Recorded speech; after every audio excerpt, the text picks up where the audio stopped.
하나님께 감사드리고 또 이도만 목사님께 감사드리고 또 사여전대회 모든 성도님들께 감사드립니다. 오늘 우리가 본문을 마주하기 전에 비슷한 사건이 있었습니다. 그것은 바로 향유 옥합을 깨트린 여인 이야기입니다. 마태복음, 마가복음, 요한복음에는 한 여자라고 되어 있고 특히 요한복음에서는 그가 마리아였다라고 말씀하고 있습니다. 그 사건이 있었던 시대적 배경은 예수님께서 십자가 달리시기 전에 그 전주에 있었던 일이고, 장소적 배경은 마태, 마가, 요한에서는 나병 환자 시몬의 집이었습니다. 그리고 그 완전 구체적인 시점은 예수님께서 식사하고 계셨을 때입니다. 그 때의 일을 먼저 조금 나눈 다음에 오늘 본문의 일을 말씀드리면, 그 향유를 바쳤다고 되어 있잖아요. 지극히 비싼 향유. 그런데 마태, 마가복음에서는 예수님의 머리에 부었다고 하고 요한복음에서는 발에 부었다고 합니다. 그런데 이것은 그렇게 어렵지 않습니다. 예수님의 머리에도 붓고 발에도 부었다라고 하면 너무 명쾌하게 이렇게 풀립니다. 그리고 그 본문에서는 제자들이 화를 내고 특별히 가룟 유다는 어찌하여 이것을 300데나리온에 팔아 가난한 사람들에게 주지 아니하였느냐, 여자를 꾸짖습니다. 이때 예수님께서는 가만두라, 가난한 자들은 항상 너희 곁에 있거니와 나는 그렇지 아니하니 이 여자가 한 일은 나의 장래를 위함이라. 복음이 전파되는 곳마다 이 이야기를 전하여라, 이렇게 말씀을 해주셨거든요. 저는 여기서 이 본문에서는 하나님께서 미리 주시는 은혜가 있다라는 것을 깨닫습니다. 하나님께서 미리 주시는 은혜가 있습니다. 하나님이 예수님의 십자가 사건을 앞두고 예수님께서 십자가를 지셔야 되기 때문에 하나님께서 예수님에게 미리 은혜를 주셨다는 겁니다. 이겨낼 수 있도록.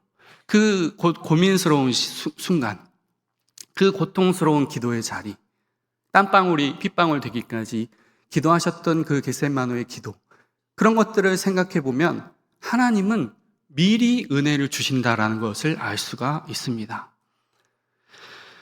제가 이렇게 개척을 해보니까요, 호기롭게 제가 배웠던 대로, 제가 처음 은혜 받았던 대로, 그대로 한번 사역을 해보고 싶다, 호기롭게 나왔지만 현실은 참 쉽지가 않았습니다.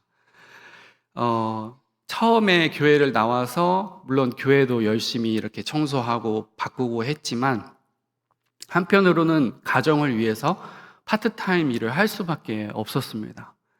그때 제가 처음 이렇게 구인 광고 보고 한 그런 일이 학교 급식실에 세제를 배달하는 일이었어요.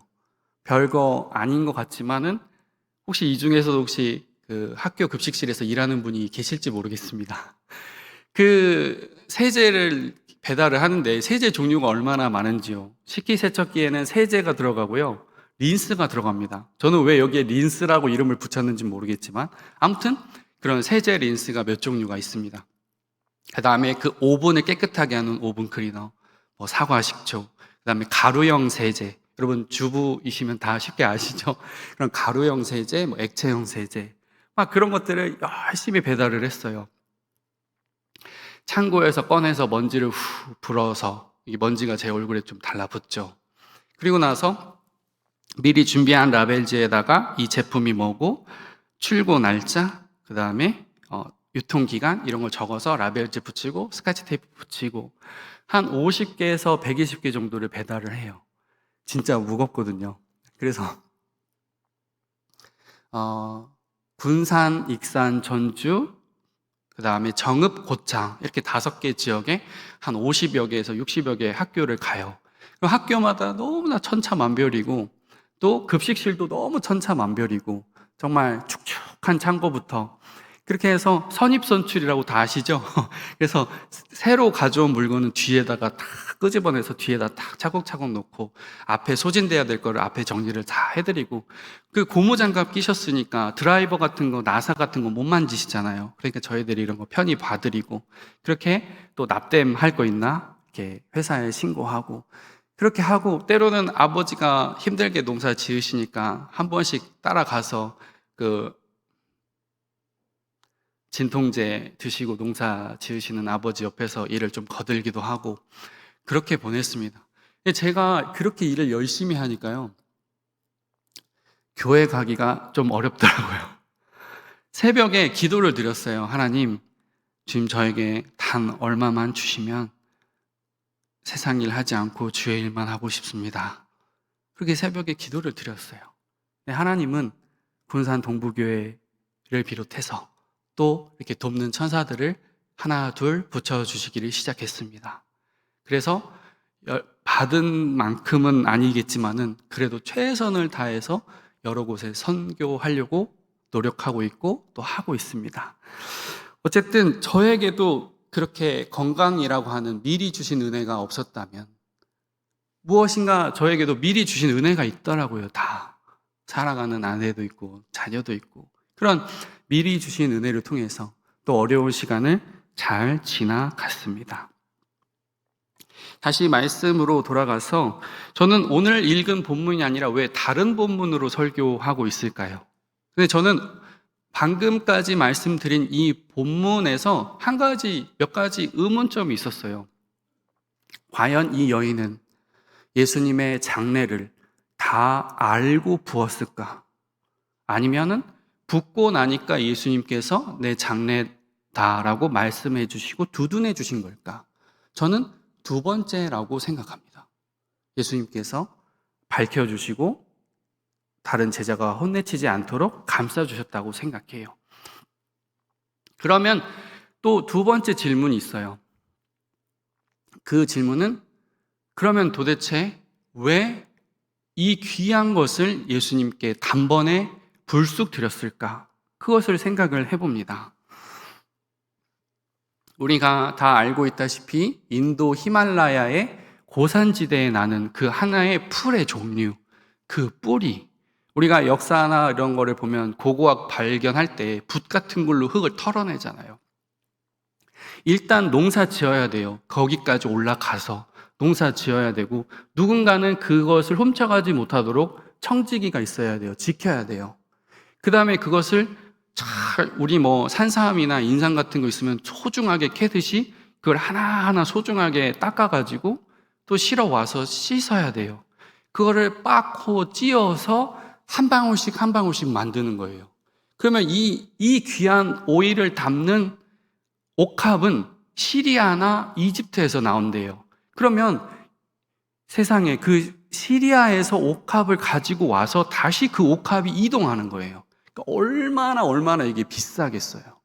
너무나 이게 상상할 수 없을 정도로 일반인들이 참 구하기 어려운데 여성으로서는 혼수품이고 또 장례용 왕이나 귀족이 찾아왔을 때 그것을 향기를 깨트려서 사용하는 일회용입니다. 일회용.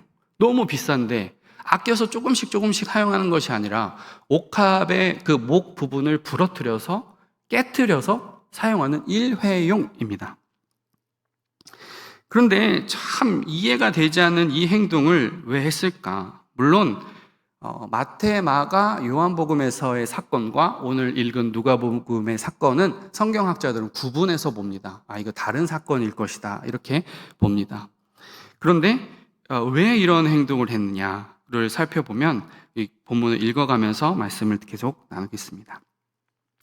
36에서 38절, 39절까지 제가 다시 읽어보겠습니다. 한 바리새인이 예수께 자기와 함께 잡수시기를 청하니 이에 바리새인의 집에 들어가 앉으셨을 때에 그 동네에 죄를 지은 한 여자가 있어 예수께서 바리새인의 집에 앉아 계심을 알고 향유 담은 옥합을 가지고 와서 예수의 뒤로 그 발 곁에 서서 울며 눈물로 그 발을 적시고 자기 머리털로 닦고 그 발에 입 맞추고 향유를 부으니 예수를 청한 바리새인이 그것을 보고 마음에 이르되 이 사람이 만일 선지자라면 자기를 만지는 이 여자가 누구며 어떠한 자 곧 죄인인 줄을 알았으리라 하거늘. 이 본문은 저한테는 조금 비교적 쉽게 이렇게 이해될 수 있는 부분이 한 경험이 떠오르더라고요.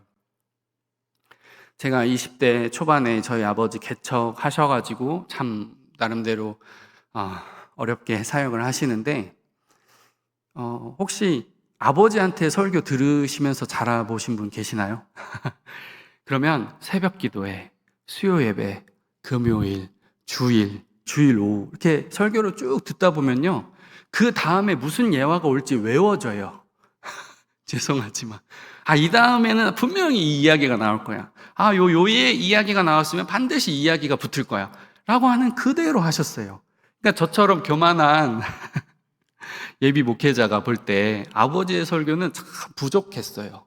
죄송합니다만 지금 자리에 안 계시니까 아무튼 부족하셨어요. 그런데 세상에 그 부족한 설교를 듣고 계속 우시는 여자 집사님이 계셨어요. 제가 알기로 그 집사님은 주점에 다니시는 여인이었어요. 그러니까 매주 우시는 거예요. 매주 우시는 거예요. 그래서 제가 하도 특이해서 기도했어요. 하나님, 저 여집사님이 왜 오는지 알게 해주세요. 그렇게 기도했거든요. 저에게 눈물이 임하는데 그렇게 주님의 사랑이 얼마나 큰지, 그 죄를 용서하시는 예수님은 나에게 얼마나 큰 존재인지 저도 비슷한 체험, 영적인 체험을 하게 돼요. 그분이 항상 저희 그 집에다가 모든 장 다 봐주시고, 그 다음에 주일날 맛있게 식사할 수 있도록 식탁 다 차리시고 매번 그렇게 하셨거든요. 그러니까 겸손해야 눈물이 있어요. 내 죄를 자각을 해야 은혜가 있어요. 교회에 자주 나오셔야 눈물이 있습니다. 그 눈물은 나쁜 눈물은 아니죠. 은혜의 눈물입니다. 그러니까 남편이란 존재, 여인, 고대 사회에서 남편이란 존재는요, 구원자죠. 보아스와 룻처럼, 그런 관계처럼 구원자예요, 남편은. 저희 가정 얘기를 조금 해보면, 저희 아내가 첫째 낳고는 금방 몸이 돌아오더니 둘째를 낳고는 몸이 잘 돌아오지 않았어요. 별로 안 웃으시네요. 그런데 제가 진짜 다행인 것은 뚱뚱의 디귿도 꺼내지 않았어요. 통통하다고도 말하지 않았어요. 지금 와서 생각해보면 너무나 잘한 것 같습니다. 아내가 두통을 알아가지고 이제 살을 열심히 뺐는데 아무튼 감사하고. 그러니까 아내를 욕한다는 것은 남자의 무능을 고백하는 거랑 같은 거예요. 제가 생각했을 때 아내가 그렇게 열심히 아이 돌보고 가사하고, 때로는 제가 너무 늦게 들어오면 울고, 그러면서 그 기간을 다 버텨내고, 감사합니다. 그런 기간을 보내고. 그러니까 남편이라고 하는 것은 어떻게 보면 이렇게 아내도 감사하지만 남편도 참 경제적으로 든든하게 받쳐주면 여자가 최소한 안 좋은 일은 안 하지 않습니까?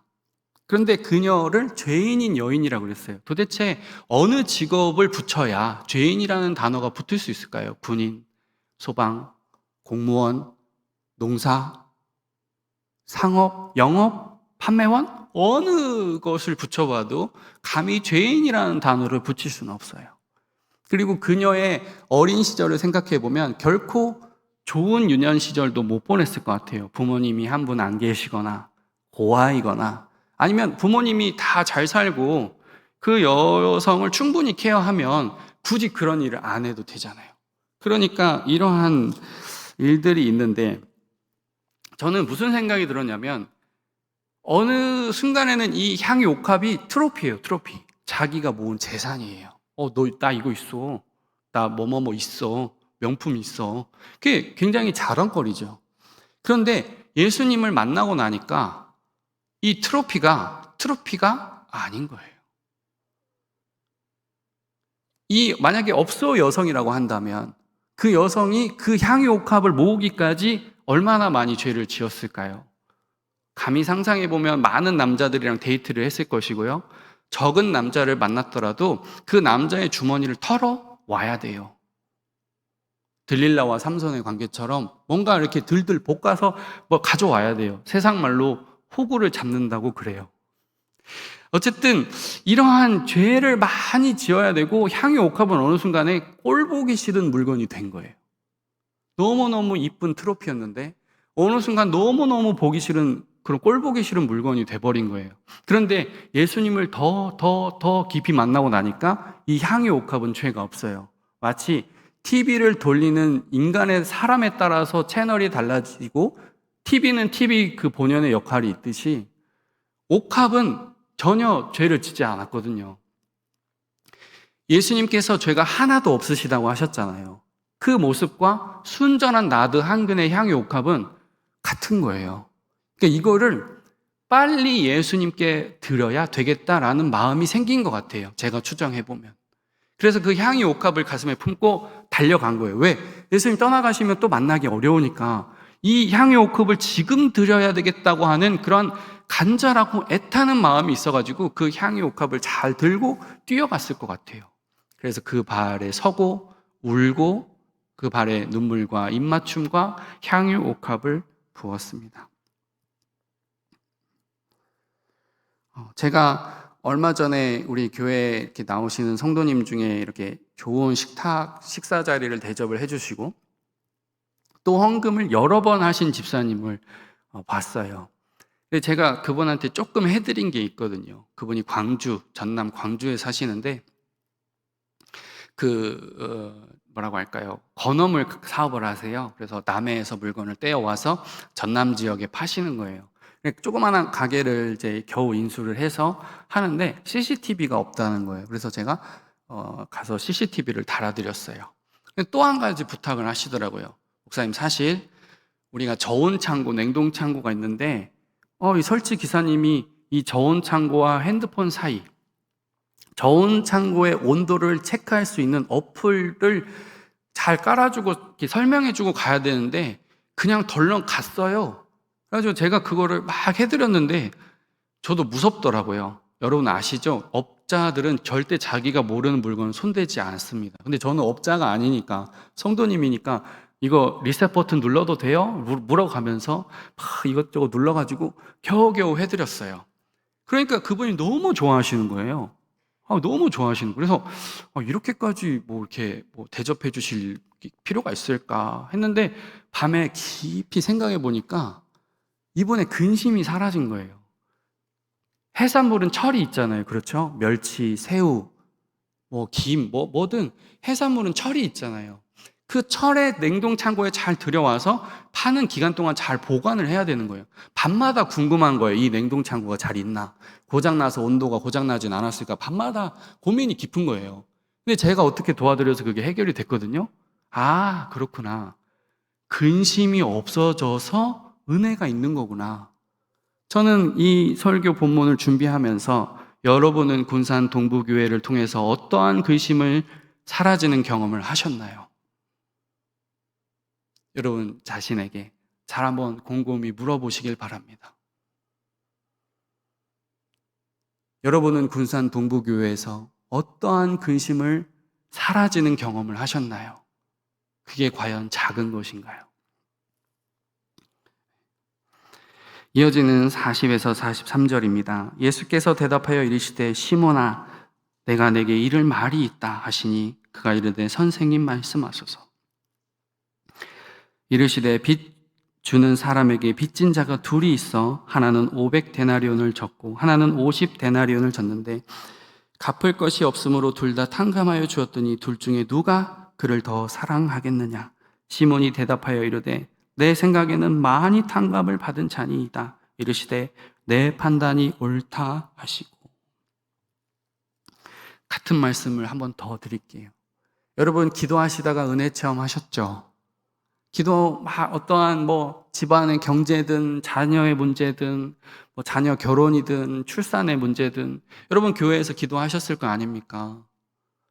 그때 하나님께서 기본적으로 하시는 말이 있어요. 사랑하는 내 딸아, 내가 너를 안다. 그만 슬퍼해라. 그런 음성을 한 번쯤 안 들어보셨나요? 우리가 다 그런 은혜를 입은 사람들이라는 거죠. 믿으시면 아멘 좀 해주시면 감사하겠습니다. 우리가 다 그런 은혜를 입은 사람들인데 어느 순간 신앙생활을 하다 보니까 그냥 습관적으로 하고 나올 때 돼서 나오고 그런 게 아니라는 거죠.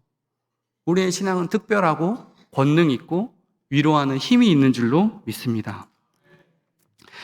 계속해서 이어지는 44에서 47입니다. 그 여자를 돌아보시며 시몬에게 이르시되 이 여자를 보느냐? 내가 내 집에 들어올 때 너는 내게 발 씻을 물도 주지 아니하였으되 이 여자는 눈물로 내 발을 적시고 그 머리털로 닦았으며 너는 내게 입맞추지 아니하였으되 그는 내가 들어올 때로부터 내 발에 입맞추기를 그치지 아니하였으며 너는 내 머리에 감람유도 붓지 아니하였으되 그는 향유를 내 발에 부었느니라. 이러므로 내가 내게 말하노니 그 많은 죄가 사해졌도다. 이는 그의 사랑함이 많음이라. 사함을 받은 일이 적은 자는 적게 사랑하느니라. 이제 읽으면서 다 이해가 되시니까 이제 적용적으로 넘어가 보면, 제가 아는 존경하는 목사님은 헌신 예배를 사실 별로 안 좋아하세요. 그 이름을. 왜냐하면 헌신이라는 것은 마치 아브라함이 자기 자신을 바치듯이, 노아가 자기 일평생을 바치듯이, 아브라함이 이삭을 바치듯이 하는 게 헌신이죠. 이거 아깝지 않습니다. 내 아들 아깝지 않습니다. 내 딸 아깝지 않습니다. 나를 주님께 드리는 거 아깝지 않습니다. 요 정도가 사실 헌신입니다. 그래서 헌신 예배라는 이름을 싫어하세요. 그런데 그런 생각도 해보았어요. 진짜로 나를 바치라고 하면 이 자리에 몇 분 앉아 계실까? 그러니까 목사님은 교회를 이끌어 가시는데 한 스텝 한 스텝 하시는 거죠. 가장 믿음이 어린 사람부터 저 장성에 이르는 사람까지 어려움 없이 끌어당기기 위해서 가장 낮은 수준의 헌신 예배를 드리는 거죠.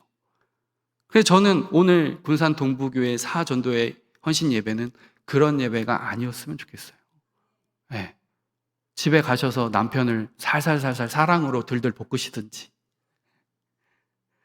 헌신을 결단하시든지, 내가 남은 나이가 이제 얼마밖에 없는데, 사람은, 호랑이는 가죽을, 사람은 이름을, 그러면 성도는 눈물과 헌신을 남기고 가야 되지 않겠습니까? 그래서 집에 가셔서 교회에 뭐 바칠 게 없나 한번 찾아보세요. 시간이라도, 몸이라도, 봉사라도, 목사님 제가 봉사를 3개 합니다. 뭘 합니다. 다 우리가 헌신 많이 한다고 하면요, 하나님 앞에 뽀뽀 2번 하는 거랑 비슷해요.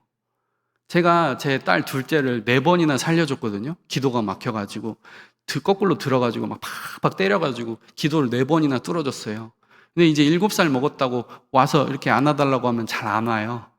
그런데 야, 너 내가 4번 살려줬잖아. 너 내가 4번 살려줬잖아. 일로 와, 아빠 뽀뽀 2번 하면 쪽쪽 하고 확 도망가요. 근데 우리가 드리는 헌신의 수준은 하나님은 그럴 수밖에 없어요. 우리가 억만금을 하나님 앞에 헌신을 해도 하나님한테는 뽀뽀 2번이에요. 뽀뽀 2번. 그런데 하나님은 그 뽀뽀 2번을 엄청 좋아하셔요. 여러분이 할 수 있는 만큼 또 하나님께서 내게 주신 은혜를 따라서 뽀뽀 2번은 더 하시기를 주님의 이름으로 축복합니다. 큰 교회에 오면 느끼는 게 있어요. 바로 어디 가나 커피 한 잔 마실 수 있는 좋은 공간이 있다는 거예요. 근데 저는 커피가 천국에 있을 거라고 봐요. 네, 커피가 천국에 있을 것이다. 레몬차, 그 다음에 뭐 생강차 이런 거 천국에 있을 거라고 보거든요. 그때 예수님이 설교하시고 우리 예배 드리고 천사들이랑 같이 합창 맞춰보고 그리고 남은 시간에 뭐 하시겠어요? 이권사, 너 당신 그 교회에 있을 때 뭐 헌신했지? 아, 나 이거 했잖아. 김권사 뭐 했지? 아, 나 이거 했잖아. 근데 나는 어디 할 게 없어가지고 저 구석에 가가지고 울지 마시고 오늘부터라도 천국에서 좀 간증할 만한 거리 좀 많이 만드시기를 주님의 이름으로 축복합니다. 기도하겠습니다.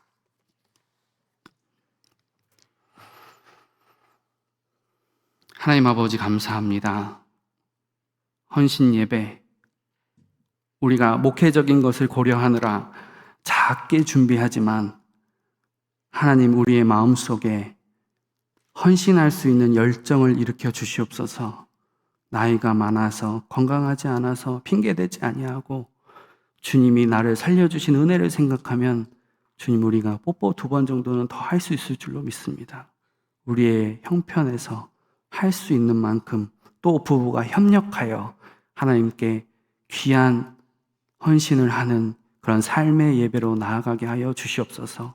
다시 한번 기도하옵기는 군산 동부교회 주님 오시는 날까지 평안하여 든든히 서가고 사랑 넘치는 교회로 지금 나 있는 소문보다 더 소문난 교회 되게 하여 주시옵소서. 모든 것 주님 의지하오며 사랑이신 예수님 이름으로 기도드립니다. 아멘.